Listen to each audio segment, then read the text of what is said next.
Y'all let me know. Ooh, that was loud. Hey everyone that just turned their heads.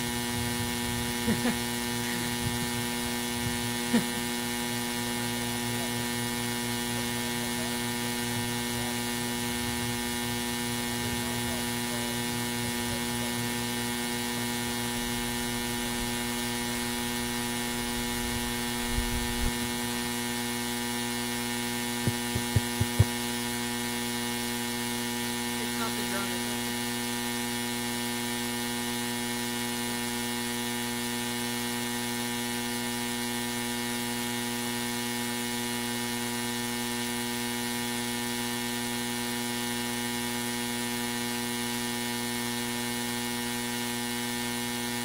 Oh, that was cute.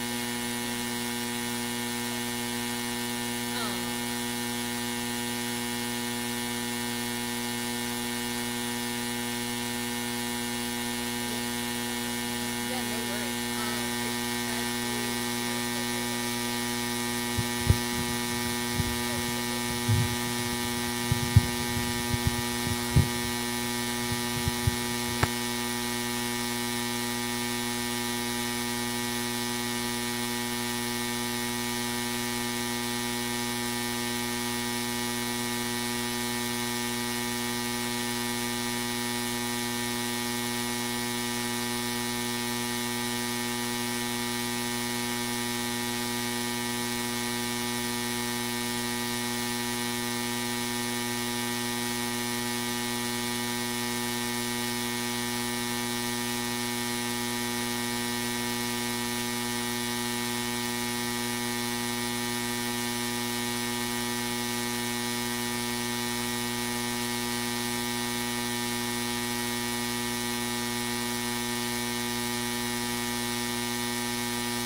I guess there was like a loud buzzing. Okay, testing. Testing 1, 2, 3, 4, 5, 6. Let me know if we're hearing any kind of buzzing or any feedback. 1, 2, 3. You want to put your headphones in and test? 1, 2, 3. No buzzing? Oh, so audio sounds good? Oh, you're. Oh. Got audio. It's not the zero. 1, 2, 3, 4, 5, 6. Audio check. How bad?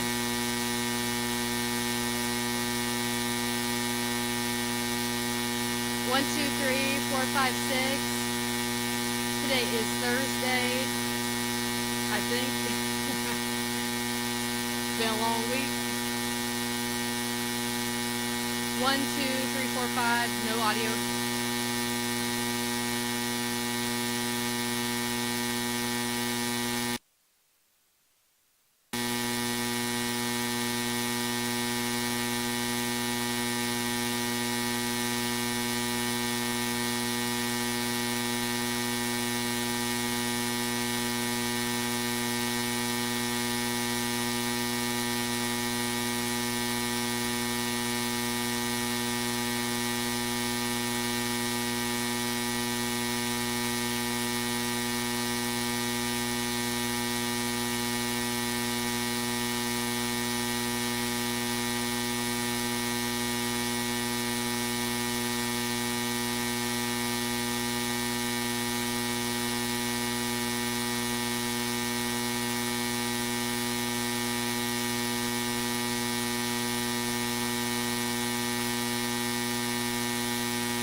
Okay, testing 1, 2, 3. Let's go.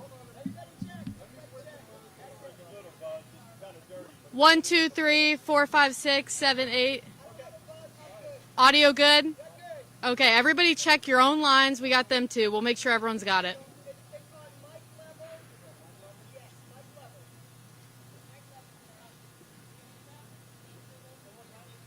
1, 2, 3, 4, 5, 6. Okay, you're good.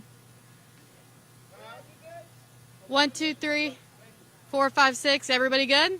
See what happens when we work together? Come on now. Come on now. Oh, I think we're a team. I'm sorry. Y'all didn't know you were coming to work with somebody blessed by God.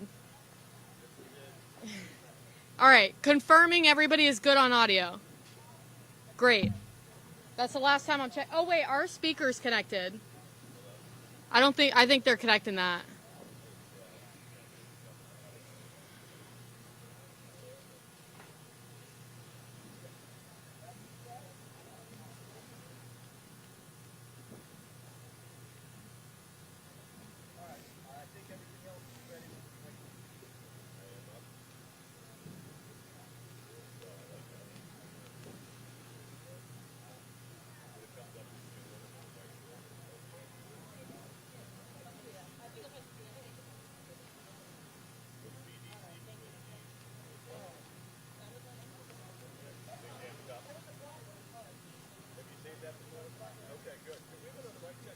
Yep. 1, 2, 3, 4, 5, 6, 7, 8. We are here at the Rod and Reel Pier in Anna Maria Beach. Mic check. Yeah, no worries. Today is the 3rd of October, Thursday. It's a probably 145 billion degree day. Okay, we're good.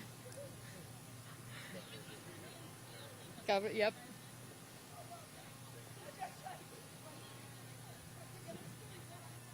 Oh, do we need another mic check? Hey, do we know if the speakers are turned on and plugged in?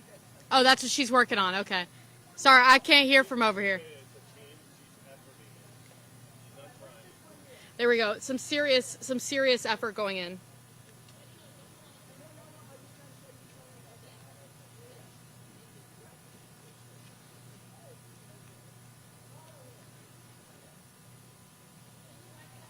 Mic test 1, 2, 3, 4, 5, 6, 7, 8. It's Thursday, October 3rd. We are in Anna Maria Island, and this is the Rod and Reel Pier. Ooh, that was rough. Yeah.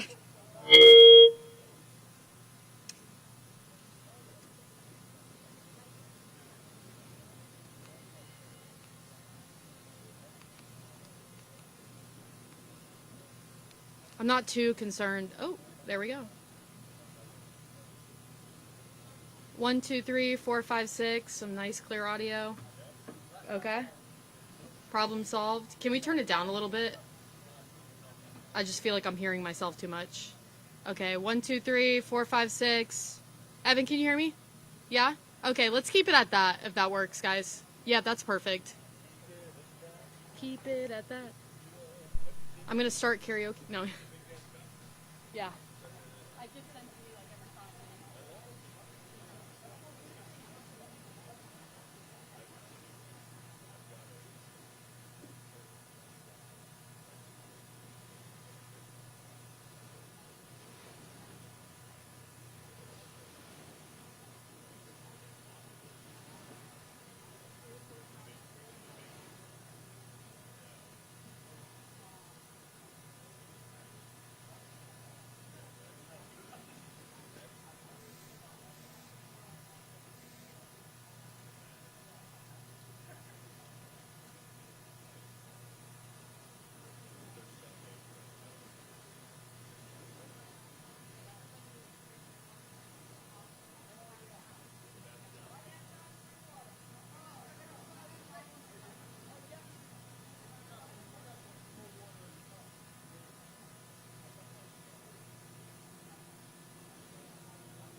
State emergency response team has completed about 1,700 missions, and we're in the process of finishing another 2,000.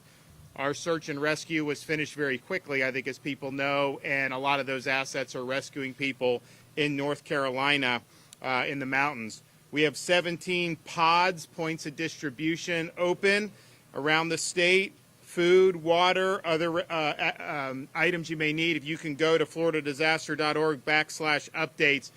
But, and this is a good sign, we've been collapsing a lot of those pods due to lack of demand.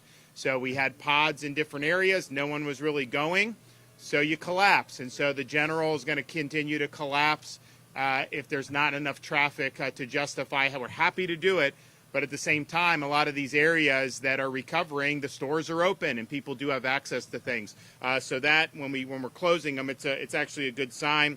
We've also deployed multi-resource agency centers to bring expedited services to areas that are hardest hit. Today we have marks opening at Horseshoe Beach, which has been open, Suwannee and Jasper in the Big Bend section of Florida. We were able to announce yesterday that less than a week after a Category 4 storm, all school districts were back open and people were back in school, including in Taylor County. We understand that there's challenges that go with that, just like Hurricane Ian. Just because you happen to work in a school or a teacher doesn't mean that your home is somehow magically spared. And so there were a lot of folks who are working in our schools, working in different critical areas that also suffered a lot. So it's a tough situation.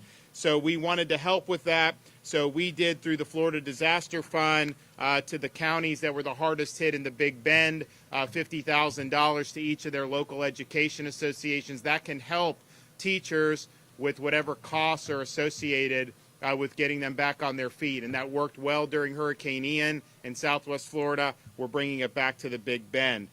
So as of this morning, we have 2.4 million accounts have been restored with power, and we got less than 9,000 that are without power. And we're still not even a week out from when the storm actually made landfall. Most of those 8,800 accounts are in the Big Bend area with the electrical co-ops, and it's just because some of those systems had to be completely rebuilt. So they're actually making really good progress on that. Those are things that would take 6 weeks in the past. That is not going to happen here. And I know Kevin's talking with them. We think that likely that'll be up and running pretty soon. So that's a remarkable. This is the fastest power restoration after a major hurricane than we have ever had. And we did fast in Ian. We did fast in Idalia, but this was even faster. So I want to thank everybody that was involved with doing that. Manatee County specific missions. So far, the state has delivered 587,000 bottles of drinking water, almost 100,000 shelf-stable meals, 11,000 tarps, 4 pallets of adult diapers, 4 pallets of baby wipes, 9 pallets of diapers for babies, 10,000 sandbags, 12 3,500-gallon tanker vac trucks, and we're also in process of finishing the following: a 24-hour security for one-stop business resource site, 2 floating docks to service 2 ferries shuttling residents from mainland to island. You know, we opened the road again, which is great, but there's a lot of traffic. I mean, it took a lot longer to get out here, so that's an option for folks. Showers, laundry, and restroom trailers for the shelters, coordinating laundry, shower, and hygiene centers, along with towels, bedding, toiletries, and laundry detergent for Two Rivers Mobile Home Park, which I toured a couple days ago, as well as a coordinating damage assessment team, deployments for City of Anna Maria Island and for Manatee County. We also have 1 disaster recovery center for both Debbie and Helene assistance. One of our announcements today is we understand the housing is a challenge. If you had 4 feet of water in your house, even if it's not a total loss, you got to gut that drywall, muck and gut, and there's a rehab process that goes. So we've done things like do our trailer program where you can go through Hope, Florida if you want to get a travel trailer that Kevin and his team can deliver. We also have options through Visit Florida, emergency accommodation on Expedia Priceline. Here in Manatee, you have some more options for hotels in the general area. Taylor County, some of the Big Bend, not as much. So that is still available if people want to use that. But in addition to all of those things, today I'm announcing that I am taking executive action to temporarily lift time restrictions on rentals. And we're directing municipalities and counties to do the same. We have regulations in this state, some of them local, some of them state, that require rentals to be greater than 30 days, either greater than or less than 30 days, depending on the locality. So you have this 30-day thing. Bottom line is you may need less than 30 days if you're rehabbing your home. Maybe you need a little bit more. If you are a victim of Hurricane Helene, those regulations are lifted, and you can rent what you need to rent regardless of any arbitrary rules. So we will provide, this will help provide immediate housing that will last 30 days or more for those who need it, but also cover those who need less than 30 days. And this is all counties that were declared under a state of emergency ahead of Hurricane Helene. Second executive order that we're doing is the continuity of our elections. So I'm announcing actions to ensure that people are going to be able to vote regardless of this storm. So in the areas that were most affected, Charlotte, Dixie, Hernando, Hillsborough, Lee, Levy, Madison, Manatee, Pasco, Pinellas, Sarasota, and Taylor, we are authorizing the supervisor of elections to make appropriate accommodations, just like was done after Hurricane Ian. And so we obviously are continuing with voter security efforts. None of those are being lifted. But if there's a polling place that's been destroyed, you have an ability to set up a different site, provide proper notice, and follow all the rest of state law. But this will ensure that residents that were impacted by this storm and displaced maybe still have the ability to vote in this November's election. Third executive order. We see, just going down here, you see debris, and they're doing a good job of cleaning up around here. I can tell you there was a lot of damage in Anna Maria, and so I see the progress, and there's a lot that needs to be done. But you have a lot of people that had feet of water in their homes. They're having to throw away furniture. They're having to gut the drywall. They're having to do all these things, and that's going to require them to be able to have the resources they need and the supplies they need to be able to rehab their homes, to be able to purchase additional furniture, or whatever it is that helps get them back on their feet. And this is something that, even in a normal circumstance, you can have challenges when you have this many properties that have been affected by a storm of this magnitude, of making sure you get all of that. And that's under normal circumstances. Now we have this situation where you have these ports are being shut down across the East Coast and the Gulf Coast of the United States. This has the potential of really disrupting the hurricane recovery and of hurting the people who were victims of the storm. And I don't think it's right to try to cripple the recovery that our storm victims are undergoing. We want to accelerate the recovery and do all we can to make that happen.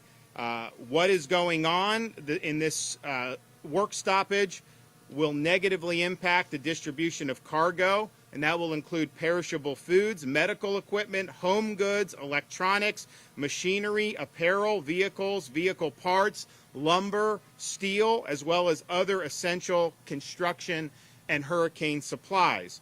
At Port Everglades in Southeast Florida, about 41% of businesses at 2 of the 5 terminals will be impacted. At Port Miami, strike will affect about 50% of the port's cargo capacity at 3 of its container terminals. And at Jacksport, about 1/3 of the commerce, particularly international container volumes and international vehicle volumes, will be impacted.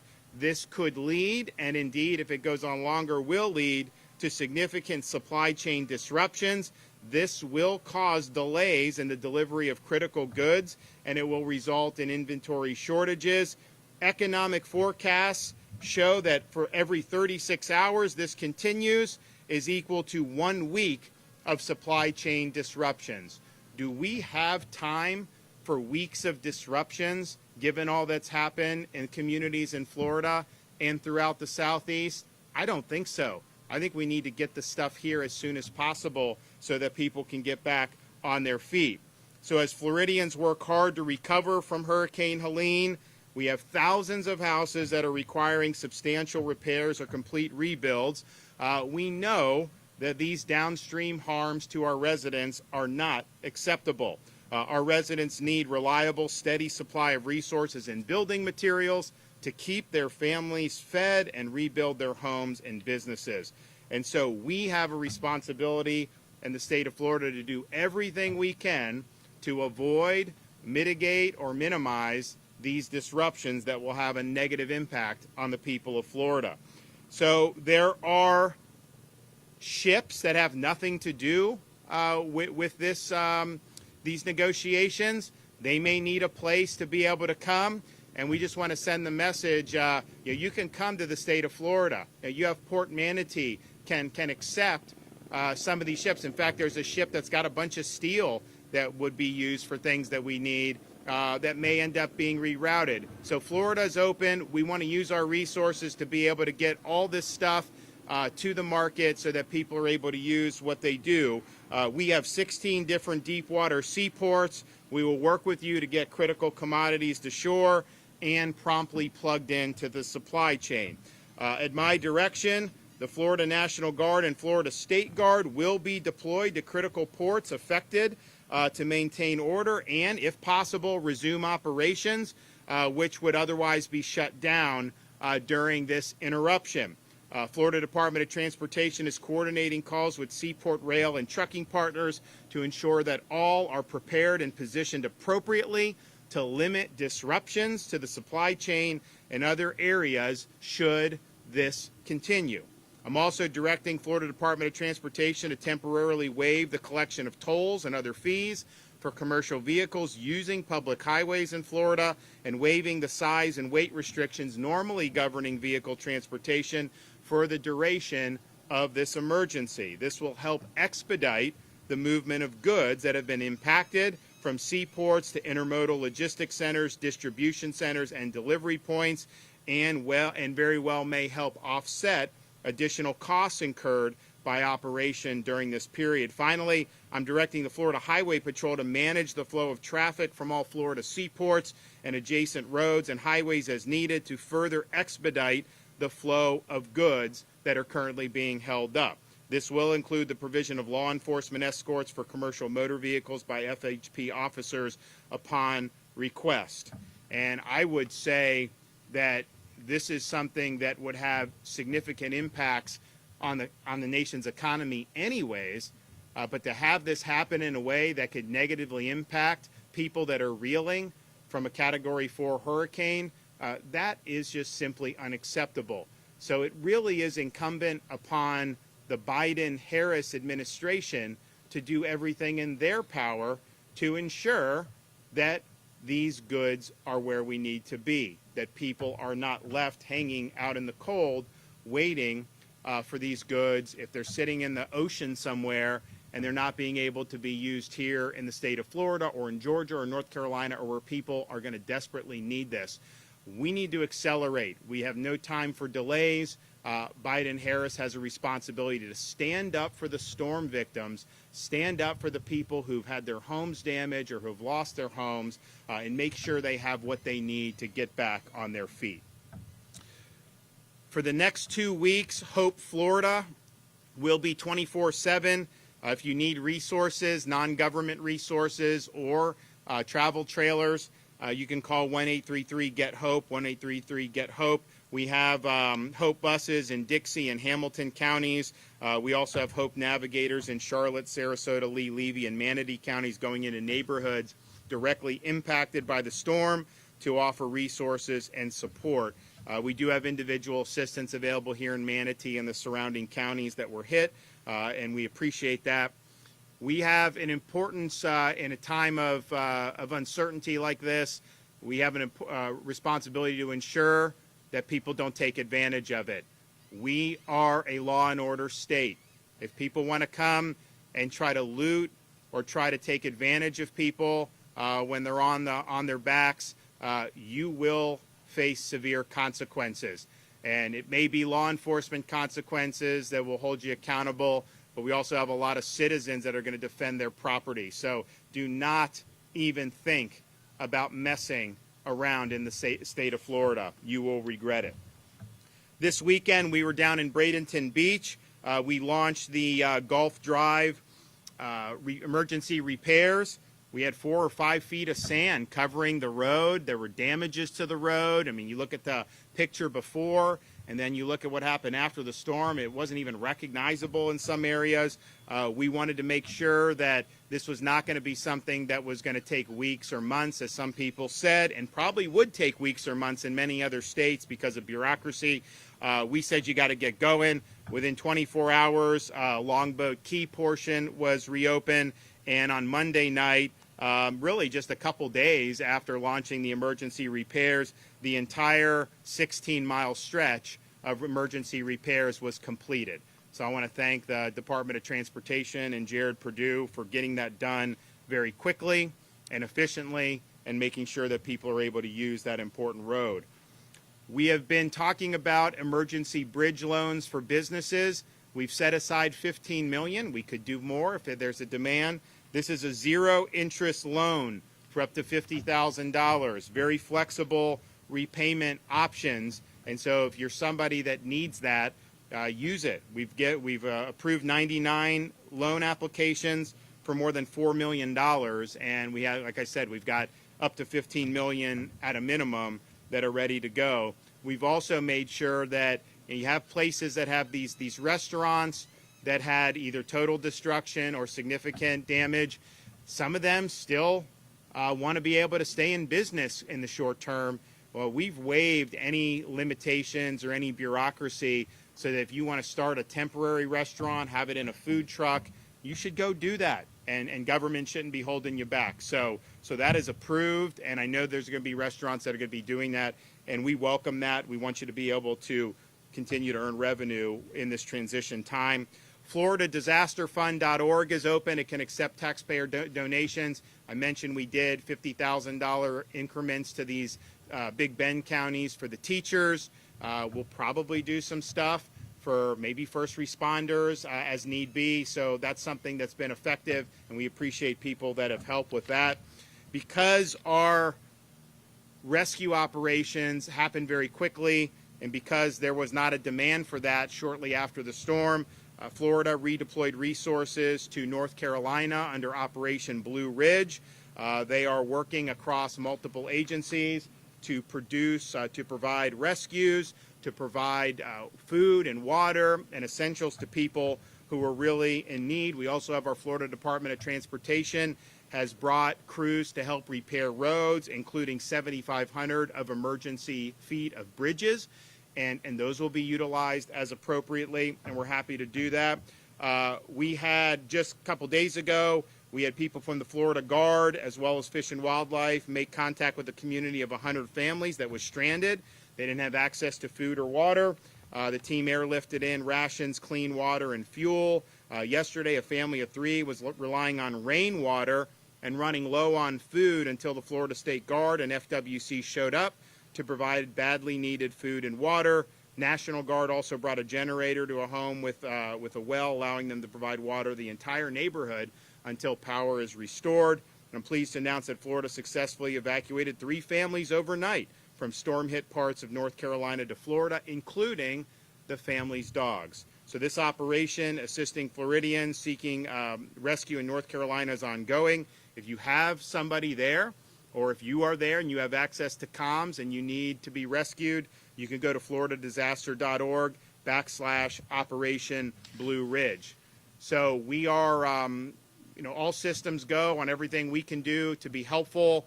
We do believe that this executive order on the rentals will provide more flexibility for people that need short-term solutions. We also think the elections are going to go fine. We're making the same accommodations we did with Ian. Everyone's going to be able to get to vote, and they'll be able to do so securely and safely. And then our resources are being mobilized to do whatever we can to avert negative impacts to the people of Florida as a result to shutting down some of these ports. We have hurricane victims that are going to need relief. We do not want to be in a situation where people are having to wait weeks and weeks for things that they could have had as a result of these ports being closed. So our executive order is doing what we can within the power and authority of the governor's office to be able to mitigate those effects. So we're happy to do that, and we'll do whatever we can to make sure that folks have a smooth recovery. Okay, we're going to hear from some of our folks now. So we'll start with Kevin Guthrie from the Division of Emergency Management.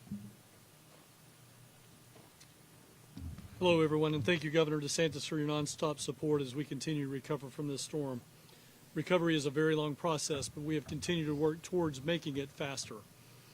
As we begin our portion of the debris removal efforts for waterways, I need to caution debris haulers. We've had an incident happen in Sarasota County. If you are a debris hauler or a contractor who is in default of your contract or who will not fulfill the terms of your contract, I will be directing the Department of Management Services Secretary to place your company on the suspended vendor list for the state of Florida. Your contract could be with FDEM, it could be with any state office, department, board, commission, division, bureau, council, or any other government entity, but you will be on that list and you will be suspended from doing business in the state of Florida. This is not the time to go chasing debris and debris money. It's time to do your job that we ask you to do here in the state of Florida. If you want to work with the state, then you need to fulfill your contract. Our Florida communities deserve the utmost service excellence as they work to clean up and rebuild resiliently for their residents, and debris removal is a massive part of that mission. For our impacted residents, if you are applying for FEMA assistance, you need to continue to provide the information that FEMA asks you for and make sure that you keep your account and application up to date. I'm going to take a moment just for a second and just explain a couple of things. We as individuals and human beings are just generically, we're prideful. We don't want to say that we're homeless. But if you're staying on a couch with a friend or a family, by definition, to qualify for programs, you are homeless. So please make sure that you're keeping that information up to date with FEMA. If your situation changes, you got a place to stay today, you're in a hotel, but your funds are going to run out, you're going to have to go stay with somebody on their couch. Update your status. That may open up other programs to help you out. Disaster recovery centers are continuing to open up every single day in the impacted counties for Hurricane Helene and also Hurricane Debbie. These centers can provide one-on-one assistance for the application process, and you can find one in your area through our live map at floridadisaster.org/updates. If you have an application for FEMA assistance from Hurricane Debbie, and you also need assistance for damages caused by Hurricane Helene, you need to start a new application. You need to start a new application specific for Helene. When you're in your Helene application, don't reference Debbie. When you're in Debbie application, don't reference Helene. That will kick one or the other out. So please make sure you're talking about the specific storm that you've been impacted by. You can find all information that you need for Activate Hope on the Hope Florida website at hopeflorida.com, or you can call 1-833-GET-HOPE. The sooner we know what you need, the sooner that we can connect you for the best resources to support you. Hurricane season goes until November the 30th. We still have 2 months left. For some of you, your situation has changed. Now is the time to go ahead and evaluate your plan, see what you need in your kit based on your circumstances today. If you need food and water, we have plenty of points of distribution that you can go and get that free food and water to put back into your kit. We are here to help you, and we want to help you navigate this difficult time. We also need you to reassess your disaster plan and determine if any of your needs have changed. FloridaDisaster.org has those planning and recovery resources. And again, I just want to thank the governor for the nonstop work that he's been putting in, and also the nonstop work that the men and women of the state of Florida and their agencies have been putting in. We were on the drive-in this morning, and I saw 2 Hope navigators walking the neighborhood going door to door. Again, it takes all of us to respond to this. I appreciate all of the state emergency response team's assistance, and especially yours, Governor. Thank you for your leadership. Okay, Jared.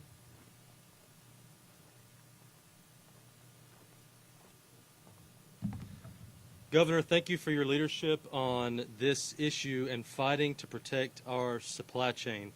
As you've heard from the governor, many East Coast and Gulf Coast seaports have slowed way down or shut down due to the ongoing negotiations between USMX and the ILA.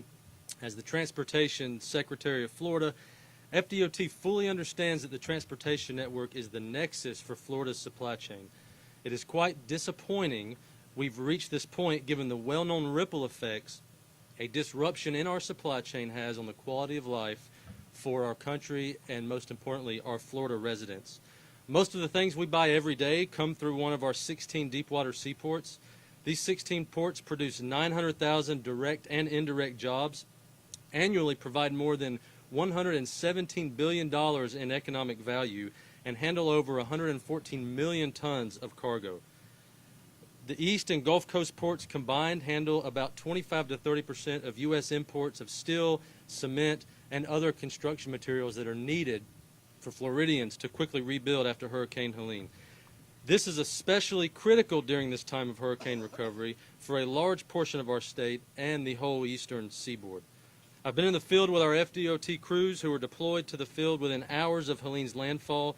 After personally spending time with Floridians this past week who are hurting and will have to rebuild, it is a genuine concern that this kind of shutdown will hinder them from being able to do that.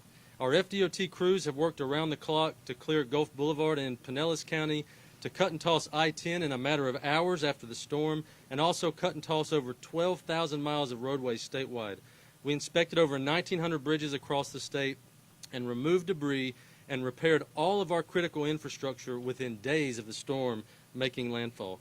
Just south of here, as you heard from the governor, we worked to clear Gulf Drive, which as of 8 a.m. this morning, we are also proud to announce that the local side streets in Bradenton Beach are now clear.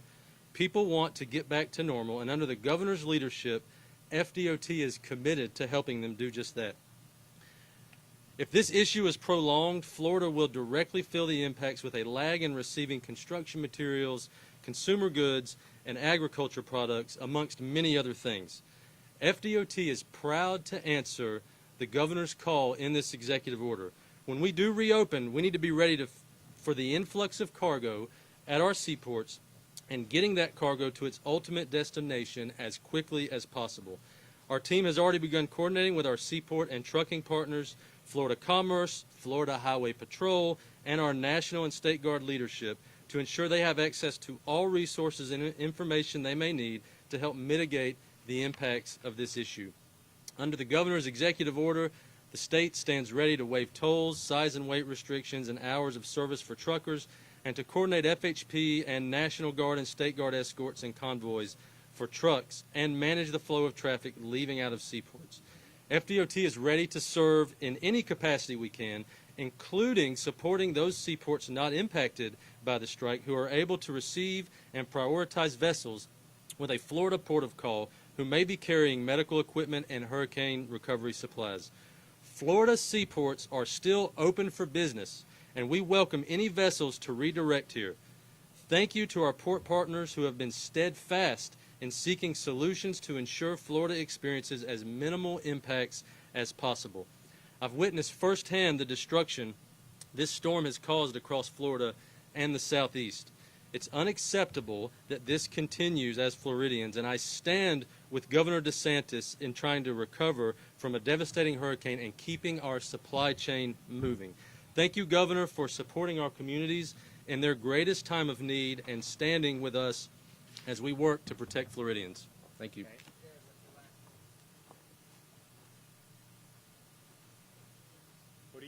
What did they say? Purdue? Purdue. Yeah, Purdue. Department of Transportation.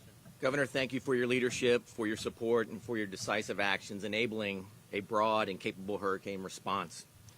As the governor and the the secretary have announced, the Florida National Guard is currently preparing for the deployment of guardsmen to support port operations under the direction of the Department of Transportation to mitigate the impacts of the current labor strike across Florida. Our guardsmen are prepared to perform several key tasks, including heavy equipment operations, warehouse operations, security operations, transportation, and command and control. These critical functions are essential to alleviating potential disruptions caused by the ongoing strike and to ensure the necessary services and supply continue to flow across Florida in the aftermath of Hurricane Helene.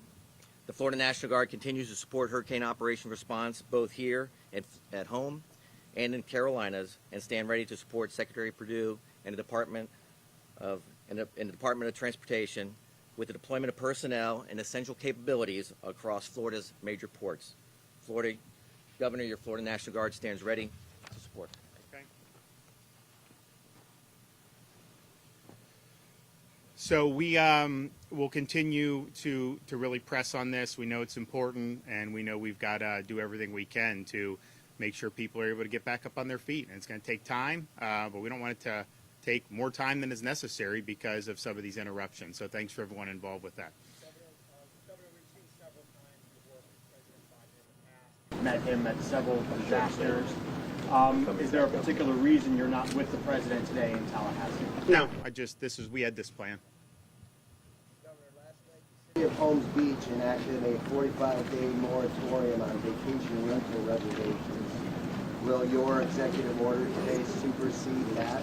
It will supersede it for people who were affected by the storm. So if someone's got a rental in Holmes Beach and you've lost your home and you need a 15-day, you have a right to enter into that agreement and do a 15-day rental or a 30-day or whatever you need. So, but it is limited to the people that were displaced from the home.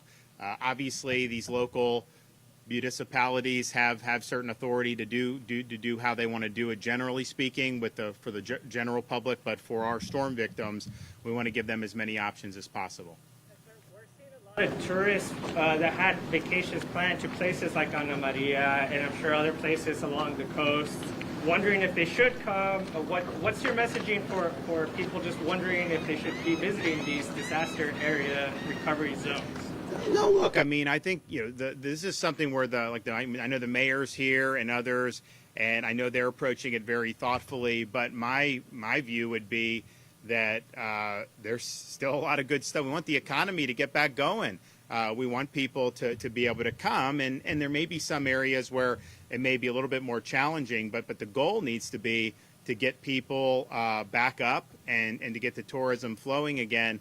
Obviously there was a lot of storm surge. There's been a lot of damage. They're cleaning it up, but you look, this is a beautiful part of the state of Florida. And so we want our restaurants back. We want these places to go. But there are local issues with that. And I think they can work that out however they see fit. But state of Florida is open for business. There's still a lot that you'd want to be able to do. It's still, there's a lot of stuff that you can do. So we anticipate to continue to see people want to come down here.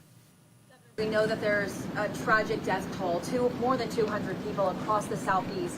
Sheriff Gualtieri in Pinellas County has been very transparent. There's been 12 deaths in his county. Can you talk specifically about the death toll, county by county, or more how it's affecting Floridians at this time? Well, one, when you have any deaths, it's a tragic situation. And the thing about these storms is, there are times where a death may occur, and I'm not saying it happened in this storm, where somebody goes out intentionally into the hurricane. We've had people try to surf and stuff. But a lot of these deaths are just freak things where a tree falls on someone's house. We had somebody evacuating and a sign fell on the interstate. So this stuff is very, very difficult, and our hearts go out to everybody that's been affected by that.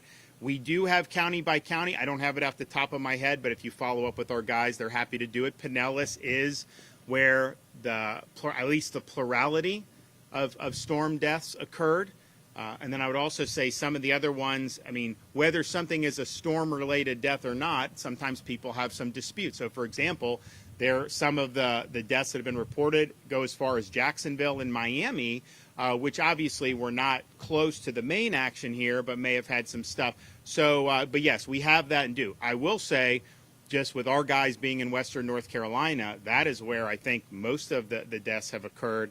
And I think the tragic thing about that is I don't know that they know when it's going to end in terms of finding people, but also you have people isolated. Our Florida Guard and they dropped supplies. There was 100 families in a community. They were totally cut off. Eventually, if you don't get the relief, you're not going to be able to survive that indefinitely if you don't have access to food and water. So I think this is still, the tragedy is still unfolding, particularly in Western North Carolina. That was one of the reasons why we had these resources idle. There were no demands for rescue in Florida after the initial 24, 48 hours. So we felt an obligation to help, and we felt an obligation to make a difference. And we have made a difference, and will continue to make a difference. About how many deaths Florida has had? Kevin knows exactly. What is the... Okay, so there's 15 confirmed. I think it's probably higher. So I think, like I said, because you got Miami, you got others. So it's not just the Gulf Coast that's being included. And I think the reason is because if you have a hurricane going on, maybe there's a traffic accident, the weather's bad, even though maybe hundreds of miles away, they tend to count that. So, but we will provide that. I know they have it. And so I would think it's probably at a minimum 15. I think it's likely more than 15. Okay. Ulster and Pinellas County in this area? I think Pinellas is definitely the plurality. I don't know if it's the majority. It might be, but it's definitely the plurality. Holmes Beach ordinance from last night. Would the just a little nuance, would it supersede the rule for hotels in addition to the home, instead of the homes? In terms of what for hotels? For allowing the hotels to rent, or would the hotels be subject to the same restrictions of only? You'd have to ask them. I'm not sure. I have not seen that ordinance. You guys obviously have your local officials that you work through on all those things, but we want people to have access to hotels. I mean, that's why we have the Expedia and the Priceline. You will be. Have they done the TSA yet? Has that been approved? It has not been approved. The request went out 2 days ago. Okay. So we anticipate for people, at least in the IA counties, would be approved for it. Yeah. So if your Manatee has been approved, if you've been approved for individual assistance, we've requested support for something called TSA. No, not the bureaucracy that you see at the airports. This is transitional housing money, and you would be able to take that and use it at a hotel. And we encourage people, if they want to do it. If you're a rehab in a house here, that is actually a live possibility to maybe be in a hotel for a short time period. It's a little harder if you're in Horseshoe Beach, very rural part of the state, or if you're in Deacle Beach in Taylor County.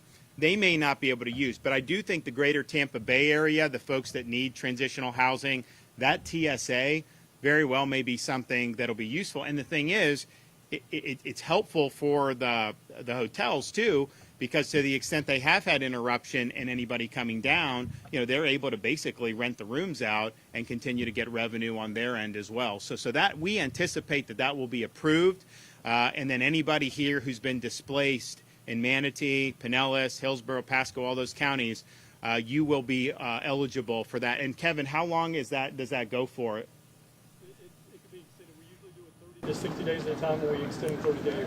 Okay. So at a minimum, you'll get 30 days with the TSA for the hotels. Not just the consumer aspect of the strike that's going on at the ports, but talk about our local businesses, because they rely on these items that are off our shores right now. 100%. We've obviously included this port executive order under the umbrella of our Hurricane Helene emergency executive order, because we think the impacts are significant for storm victims. But that is only one aspect of this. You are going to have businesses that are going to not have what they need to be able to continue their operations in an optimal way. And so it will absolutely hurt small businesses. And the thing about it is, there's certain things that if you're in business, like I know a lot of people in business, if they could get this made in America, they would, even if they had to pay a little more. But some of the stuff just isn't made here. And that's a whole other discussion that we can have about how you can go about fixing that. But the reality is they rely on this. And if they don't have it, they're not going to be able to discharge what they need to be successful, and especially in a time where their businesses have already been interrupted by the storm. So it will have an impact.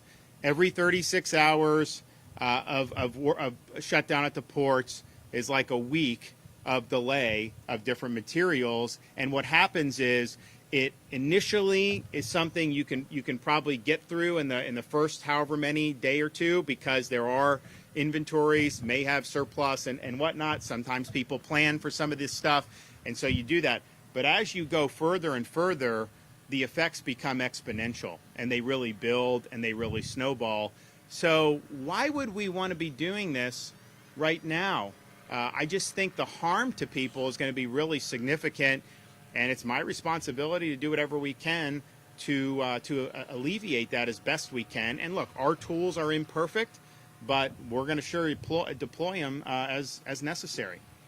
Okay, thanks everybody. Appreciate it. Hang in there. We are going to come back stronger than ever here. I know, people have loved coming to Anna Maria for so long. There's so many families that have been doing this over generations, and there's a reason, because it's a really special piece of property. It's already looking a lot better than it did right after that storm. I'll tell you, people have been doing a lot of work. Good on you for that. There's a lot more that needs to be done, but it'll get done.